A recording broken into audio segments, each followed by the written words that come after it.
ഇസ്രായേലിനും ഹിസ്ബുള്ളയ്ക്കും ഇടയിൽ നടന്നുകൊണ്ടിരിക്കുന്ന നേരിട്ടുള്ള ഏറ്റുമുട്ടൽ അടുത്ത ഘട്ടത്തെ നോക്കി നീങ്ങുകയാണ്. ഇന്നലെ വരെയും അല്ലെങ്കിൽ ഏറ്റവും പുതിയ അപ്ഡേറ്റ് അനുസരിച്ച് ഹിസ്ബുള്ള കാരണം IDF സേനയിലെ 8 അംഗങ്ങൾ കൊല്ലപ്പെട്ടു. 20-ലധികം പേർക്ക് ഗുരുതരമായി പരിക്കേറ്റിട്ടുണ്ട്. ഗ്രൗണ്ടിൽ നിന്നും ലഭിക്കുന്ന ഒരുപാട് വിവരങ്ങൾ അവ സ്ഥിരീകരിച്ചു. അതേസമയം സിറിയയുമായി ചേർന്ന് ഇസ്രായേൽ ഒരു കാര്യം ചെയ്തു. റഷ്യയുടെ നിയന്ത്രണത്തിലുള്ള കെമിനിൻ എയർബേസ് അതിൽ ഇന്നലെ അർദ്ധരാത്രി ഒരു ഡ്രോൺ മിസൈൽ ആക്രമണം നടത്തിയിട്ടുണ്ട്. ഇതിൽ റഷ്യയുടെ ഒരു വെപ്പൺസ് ഡെപ്പോയും ആക്രമണത്തിന് ഇരയായി എന്നുള്ള ഒരു വാർത്ത പുറത്തുവന്നു. ഇത് ശരിയാണെങ്കിൽ വളരെ ഗുരുതരമായ എസ്കലേഷൻ ആയിരിക്കും ഇത്. ആദ്യമായി റഷ്യയുടെ എമുനേഷൻ ഡിപ്പോയെ സിറിയയിൽ വെച്ച് ഇസ്രായേൽ ആക്രമിച്ചു. ഇന്നലെ രാത്രി അരമണിക്കൂറിലധികം 50-ൽ കൂടുതൽ പ്രൊജക്ടൈൽസിനെ ഇവിടെ റഷ്യൻ സിറിയൻ വ്യോമപ്രതിരോധ സംവിധാനങ്ങൾ വെടിവെച്ച് വീഴ്ത്തി. ഇതിന് പിന്നിലും ഇറാന്റെ പങ്കുണ്ടെന്ന് പറയുന്നു. ഇവയെല്ലാം വിശദമായി ഈ ഒരു വീഡിയോയിലൂടെ അറിയാം.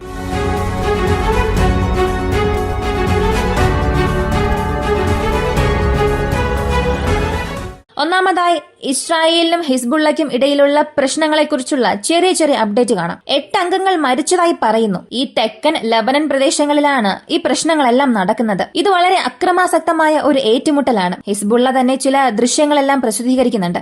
ഒരു നിശ്ചിത ദൂരത്തിൽ നിന്നും IDF സൈനികരെ എൻഗേജ് ചെയ്യുന്ന വിഷ്വൽസ് എല്ലാം വൈറലായി ഇന്റർനെറ്റ് മുഴുവനും മാറാൻ തുടങ്ങിയിട്ടുണ്ട്. ഈ ഹിസ്ബുള്ളയുടെ വീഡിയോ പുറത്തായതിനു ശേഷം ഇസ്രായേൽ വ്യോമസേന ആ പ്രദേശങ്ങളിൽ തിരിച്ചടി ആരംഭിച്ചിട്ടുണ്ട്. ഇരു വിഭാഗങ്ങളും തമ്മിൽ ഏറ്റുമുട്ടൽ നിർണായക ഘട്ടത്തിലേക്ക് എത്തിയിരിക്കുകയാണ്. എന്നാൽ ഇതൊരു തുടക്കം മാത്രമാണ്. വരും ദിവസങ്ങളിൽ മാത്രമേ IDFനും ഹിസ്ബുള്ളയ്ക്കും ഇടയിൽ നടക്കുന്ന ഈ ഒരു പ്രശ്നത്തിന്റെ അവസാനം കാണാൻ കഴിയൂ. മരണസംഖ്യ തീർച്ചയായും വർദ്ധിക്കും. അത് 2 വശങ്ങളിലും. കാരണം തെക്കൻ ലബനൻ പ്രദേശത്ത് ചില മരങ്ങൾ നിറഞ്ഞ പ്രദേശങ്ങളുണ്ട്. അതിനുള്ളിലേക്ക് പോകുമ്പോൾ IDFന് മരണനിരക്ക് തീർച്ചയായും ഉണ്ടാകും. തുറന്ന ഗ്രൗണ്ടിൽ ഇത്തരം ഏറ്റുമുട്ടൽ ഉണ്ടാകുമ്പോൾ വ്യോമാക്രമണത്തിന്റെ ആഘാതം കാരണം ഹിസ്ബുള്ളയ്ക്കും കൂടുതൽ നാശനഷ്ടം ഉണ്ടാകും. ഇനി ഇസ്രായേലിനെ സംബന്ധിച്ച് മറ്റൊരു കാര്യം കൂടെ സ്ഥിരീകരിക്കാൻ ആഗ്രഹിക്കുന്നുണ്ട്. F-35 ജെറ്റ്സിനെ സംബന്ധിച്ച് 20 ജെറ്റ്സ് വരെയും അവിടെ കേടുപാടുകൾ സംഭവിച്ചിട്ടുണ്ടാകാം. ഒരു റിപ്പോർട്ട് പ്രകാരം നെബാട്ടിം എയർബേസിൽ 20 ജെറ്റുകൾക്ക് വരെയും കേടുപാട് സംഭവിച്ചിരിക്കാമെന്ന വിവരം പുറത്തുവന്നു. പക്ഷെ ഇതുവരെയും അത് സ്ഥിരീകരിച്ചിട്ടില്ല.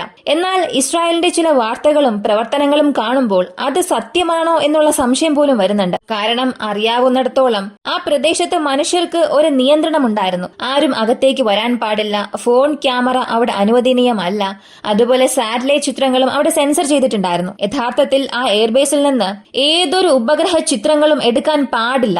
എടുത്താൽ അത് നിയന്ത്രിച്ചതിനു ശേഷം പിന്നീട് മാത്രം ഇട്ടാൽ മതിയെന്ന ഒരു അറിയിപ്പ് കൊടുത്തിട്ടുണ്ടായിരുന്നു. ഈ ഉപഗ്രഹ ഉടമസ്ഥതയിലുള്ള എല്ലാ കമ്പനികളും അതിപ്പോ പിന്തുടരുന്നുണ്ട്. ഇസ്രായേലിനെ കുറിച്ചുള്ള ചില വിവരങ്ങൾ ഇനി ആരെങ്കിലും ചോർത്തിയാൽ മാത്രമേ ആ എയർബേസിൽ സത്യത്തിൽ എന്ത് സംഭവിച്ചു എന്നുള്ളത് മനസ്സിലാക്കാൻ സാധിക്കും. എന്നാൽ ഇത്രത്തോളം ഇവർ സെൻസർ ചെയ്യുന്നത് കൊണ്ട് തന്നെ ഒരു വലിയ സംശയം അവിടെ ഉണ്ടാക്കുന്നുണ്ട്. ഇറാൻ പറഞ്ഞത് ഒരു പക്ഷെ സത്യമായിരിക്കുമോ? അവിടെ ഒരു വലിയ നാശനഷ്ടം അല്ലെങ്കിൽ പ്രധാനപ്പെട്ട ഒരു നാശം ഇറാന്റെ ഈ ഒരു ആക്രമണം കാരണം ആ ബേസിൽ സംഭവിച്ചിട്ടുണ്ടാകുമോ എന്ന സംശയം ഉയർത്തുന്നുണ്ട്. ഇപ്പൊ ഈ സെൻസർ ചെയ്യുന്നത് മാധ്യമങ്ങൾക്കും അപ്പുറം സാറ്റലൈറ്റ് വരെയും പോയിട്ടുണ്ട്. ഇതിലൂടെ തന്നെ ഇസ്രായേലിന് ഒരുപാട് നഷ്ടങ്ങൾ സംഭവിച്ചു എന്നുള്ളത് കാണാൻ കഴിയുന്നുണ്ട്. മാത്രമല്ല അമേരിക്കയുടെ സെൻട്രൽ കോമിൽ നിന്നും ഒരു അറിയിപ്പ് നൽകിയിട്ടുണ്ട്. അമേരിക്കയുടെ ഡെസ്ട്രോയേഴ്സ് മെഡിറ്ററേനിയൻ കടൽ ഭാഗത്തു നിന്നും ചെങ്കടൽ പ്രദേശങ്ങളിൽ നിന്നും എങ്ങനെ ഇറാന്റെ മിസൈൽസിനെ എൻഗേജ് ചെയ്തു, ഏതൊക്കെ രീതിയിൽ ഇറാൻ അവർ തിരിച്ചടി നൽകി എന്നുള്ളത് ഒരു ഫൂട്ടേജായി അവർ പുറത്തുവിട്ടിട്ടുണ്ട്.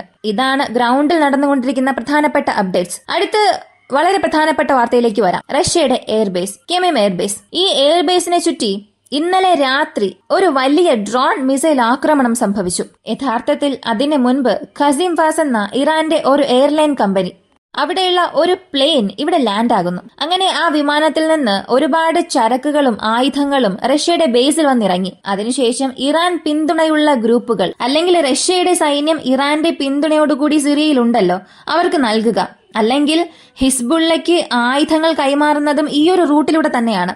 ഇപ്പോ അങ്ങനെ ഒരു വിമാനം ഈ ഒരു എയർബേസിൽ വന്നിറങ്ങി. ഒരു 2:10 ഈ വിമാനം ഇവിടെ ചരക്ക് ഇറക്കിയതിനു ശേഷം 2:30 അവിടെ നിന്ന് പറന്നുയരുന്നു. അരമണിക്കൂറിന് ശേഷം ആദ്യത്തെ ഡ്രോൺ ഈ എയർ സ്പേസിനുള്ളിലേക്ക് എൻറ്റർ ആകുന്നു എന്നുള്ളത് റഷ്യൻ സിറിയ വ്യോമപ്രതിരോധ സംവിധാനങ്ങൾ കണ്ടുപിടിച്ചു. അങ്ങനെ കണ്ടെത്തിയതിനു ശേഷം ആദ്യത്തെ ഇന്റർസെപ്ഷൻ ഏകദേശം 3:15 അവിടെ സംഭവിച്ചു. അതിനുശേഷം അടുത്ത 30 മിനിറ്റോളം അവിടെ ഇന്റർസെപ്ഷൻ മാത്രമേ ഉണ്ടായിരുന്നുള്ളൂ. യഥാർത്ഥത്തിൽ ആക്രമണം നടന്നതായി റഷ്യ സ്ഥിരീകരിച്ചു. എന്നാൽ അത് ആര് ചെയ്തു എന്നൊന്നും അവർ പറഞ്ഞിട്ടില്ല. പക്ഷേ ഒരു കാര്യം മാത്രം പറഞ്ഞു: കപ്പൽ അധിഷ്ഠിത മിസൈലുകളും ഡ്രോണുകളും ഞങ്ങളുടെ എയർബേസിൽ പ്രവേശിച്ചതായി അവർ പറഞ്ഞു. ഇങ്ങനെ നുഴഞ്ഞതും അടുത്ത 30 മിനിറ്റ് വരെയും ഞങ്ങൾ ഇന്റർസെപ്റ്റ് ചെയ്തു. 50-ലധികം പ്രൊജക്ടൈൽസിനെ ഞങ്ങൾ ഇന്റർസെപ്റ്റ് ചെയ്തു എന്ന് പറഞ്ഞു. ഇങ്ങനെ ഒരു സംഭവം നടന്ന് അവസാനിച്ചതിന് ശേഷം റഷ്യയിൽ നിന്ന് വന്ന ഒരു ഫസ്റ്റ് സ്റ്റേറ്റ്മെന്റ് ഇതാണ്. സിറിയയുടെ സർക്കാരും സിറിയയുടെ മീഡിയയും ഇത് സ്ഥിരീകരിച്ചു. എന്നാൽ ഇതിന് ശേഷം എന്ത് സംഭവിച്ചു എന്നുള്ളതാണ് ഒരു വലിയ ആശയക്കുഴപ്പം ഉണ്ടാക്കിയത്. ഈ ഒരു ബേസിലുള്ള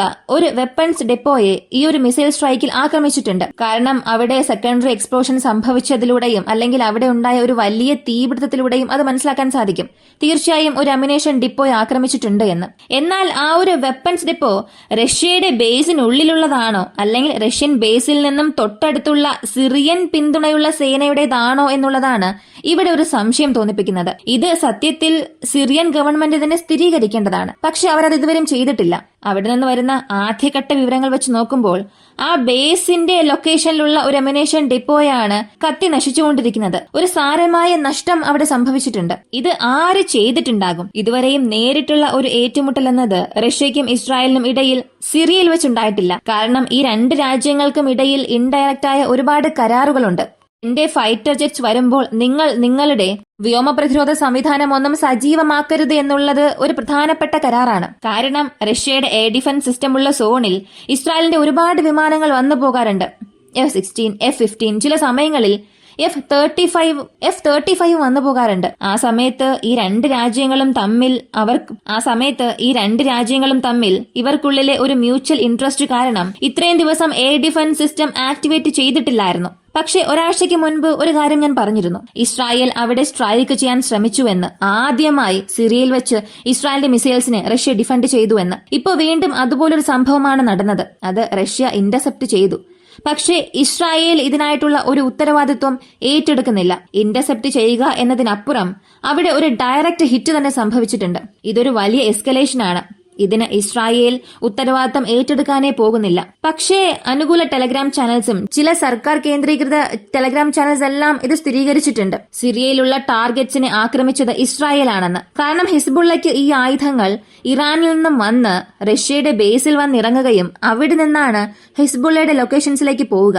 ഇതാണ് ഒരു പദ്ധതി, അല്ലെങ്കിൽ ഇതാണ് ഒരു മാപ്പ്. അപ്പോ ഇറാനിൽ നിന്ന് വന്ന ആയുധങ്ങളെ ഹിസ്ബുള്ളയുടെ കൈകളിലേക്ക് പോകുന്നതിന് മുൻപ് തന്നെ സിറിയയിൽ വെച്ച് ഇസ്രായേൽ ആക്രമിച്ചു എന്നുള്ളതാണ് അവരുടെ ക്ലെയിം. അങ്ങനെയാണെങ്കിൽ ഇസ്രായേൽ ആക്രമിച്ചു എന്നുള്ളത് കൺഫേം ആയി. പക്ഷേ ഇത് റഷ്യയുടെ ബേസിൽ വെച്ച് ആക്രമിച്ചത് കൊണ്ട് തന്നെ റഷ്യക്കെതിരെയുള്ള ഒരു ആക്രമണമായി മാത്രമേ കാണാനാകൂ. എന്നാൽ ഇതൊരു വലിയ എസ്കലേഷൻ ആകുമോ എന്നുള്ളതാണ് ചോദ്യം. കാരണം അവിടെ നശിപ്പിക്കപ്പെട്ടത് ഇറാന്റെ ആയുധങ്ങളാണെങ്കിൽ റഷ്യ അത് വലിയ കാര്യമാക്കില്ല. ഇനി റഷ്യയുടെ വെപ്പൺസ് സ്റ്റോർ ചെയ്ത് വച്ചിരുന്നതാണ് ഇസ്രായേൽ ആക്രമിച്ചതെങ്കിൽ തീർച്ചയായും അവിടെ റഷ്യ ഒരു മുന്നറിയിപ്പും വാർണിംഗും ഒക്കെ നൽകും. ഒരുപക്ഷെ അതൊരു വലിയ എസ്കലേഷനായി മാറാനുള്ള സാധ്യതയും ഉണ്ടായിരിക്കും. ഡയറക്റ്റ് റഷ്യയുടെ വെപ്പൺസ് ഉണ്ടായിരുന്ന സ്ഥലത്ത് ഇസ്രായേൽ ഒരു സ്ട്രൈക്ക് ചെയ്താൽ, അതായത് ഇറാന്റെ വെപ്പൺസിനെ അല്ലാതെ റഷ്യയുടെ വെപ്പൺസിനെയാണ് സ്ട്രൈക്ക് ചെയ്തതെന്നുണ്ടെങ്കിൽ തീർച്ചയായും ഒരു മേജർ എസ്കലേഷൻ ആകാനുള്ള സാധ്യതകൾ അവിടെയുണ്ട്. ഇസ്രായേൽ ഈ ചെയ്ത കാര്യം തീർച്ചയായും റഷ്യയെ ആക്രമിച്ചതിന് തുല്യം തന്നെയാണ്. ഇതൊരു മേജർ എസ്കലേഷനായി മാറാതിരിക്കണമെങ്കിൽ, ഒരു റീജിയണൽ വാർ എന്നതിനപ്പുറം മറ്റൊരു ഘട്ടത്തിലേക്ക് ഇത് പോകാതിരിക്കണമെന്നുണ്ടെങ്കിൽ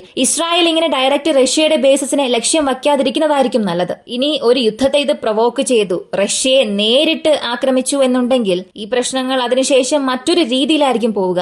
അമേരിക്ക, റഷ്യ എന്ന രണ്ട് വലിയ രാജ്യങ്ങളെ ഇതിനുള്ളിലേക്ക് വലിച്ചിടേണ്ട ഒരു അവസ്ഥ വരും. ഈ ഒരു വീഡിയോയെ കുറിച്ചുള്ള നിങ്ങളുടെ അഭിപ്രായം കമന്റിൽ പറയുക. വീഡിയോ ഇഷ്ടമായ ലൈക്ക് ചെയ്യുക, ഷെയർ ചെയ്യുക. നമ്മുടെ ചാനൽ ആദ്യമായി കാണുന്നവരാണെങ്കിൽ മറക്കാതെ സബ്സ്ക്രൈബ് ചെയ്ത് സപ്പോർട്ട് ചെയ്യുക. മറ്റൊരു വീഡിയോയുമായി വീണ്ടും കാണാം.